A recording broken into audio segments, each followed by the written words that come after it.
July 30, 1518, the streets of Strasbourg erupted with an inexplicable frenzy as a lone woman began to twist, spin, and sway, her feet moving as if possessed by an invisible force.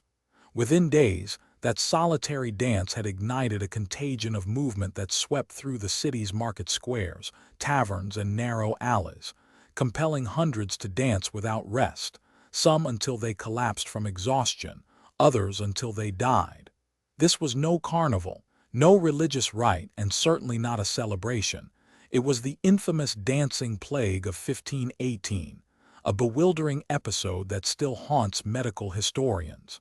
Strasbourg in the early 16th century was a bustling free imperial city, perched on the banks of the Rhine and teeming with merchants, artisans, and a growing population of about 35,000 souls. The city's wealth attracted both prosperity and peril, periodic famines, recurrent bouts of plague, and the ever-present tension of religious reform. In the spring of 1518, a severe winter had left grain stores depleted, and a lingering cholera-like illness had already claimed dozens of lives. The people were already on edge, their bodies weakened, their spirits frayed.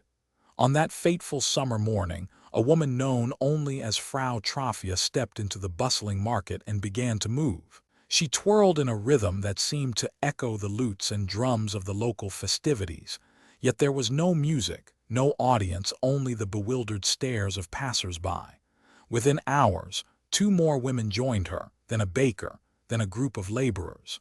By the third day, the number had swelled to at least 30, and by the end of the first week, chroniclers recorded that 120 individuals were caught in the compulsive sway. Contemporary accounts, especially those penned by the city physician Dr. Johannes Paracelsus, not to be confused with the later alchemist, describe the dancers as seized by a fever of the mind and body, their eyes wide, their breaths shallow, and their limbs moving in a relentless, jerking cadence. Some danced on the cobblestones, others in the cramped basements of guild houses, and still others were forced onto makeshift wooden platforms erected in the town square, as municipal officials hoped that public exposure would cure the affliction. The city council, desperate for a solution, consulted the medical scholars of the University of Basel and the local clergy. The prevailing theory of the day linked the phenomenon to St. Vitus dance, a reference to the patron saint of dancers and those afflicted with neurological disorders.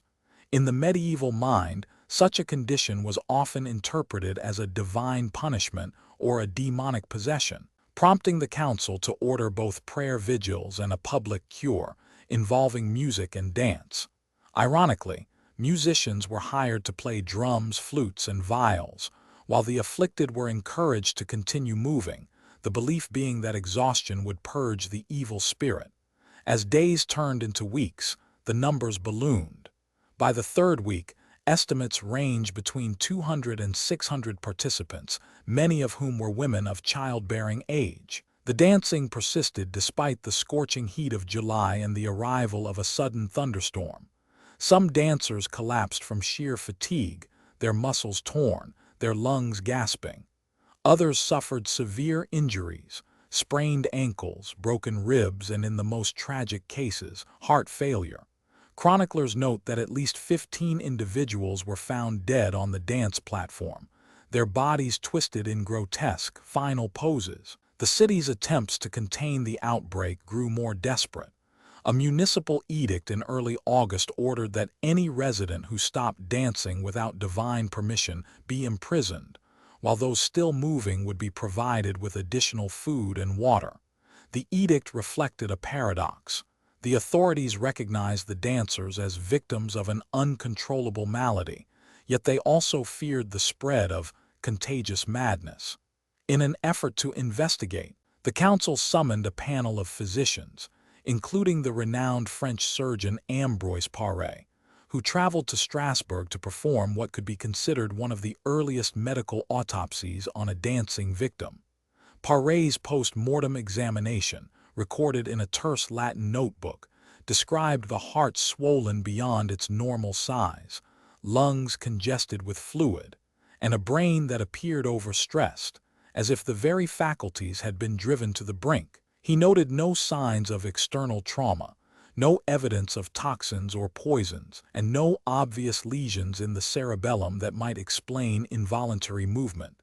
His conclusion, couched in the language of the day, blamed excessive humoral imbalance, chiefly an overflow of black bile, aggravated by the hot summer air and the stress of recent famine.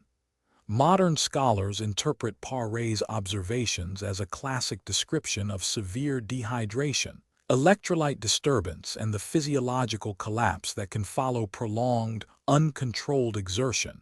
The trial of the dancing epidemic, though not a legal trial in the modern sense, unfolded in the council chambers as a debate between medical theory and superstition. The city's magistrates, pressed by the growing death toll, eventually abandoned the public dance cure and on August 25 ordered the dismantling of the dance platform. They also mandated that all suspected participants receive rest, nourishment, and a period of isolation away from the crowded market. Within a month, the frenzy waned. By early September, only a few isolated cases persisted, and the streets of Strasbourg returned to their usual clamor of merchants haggling over cloth and spices. Subscribe to the Autopsy Files for more stories like this.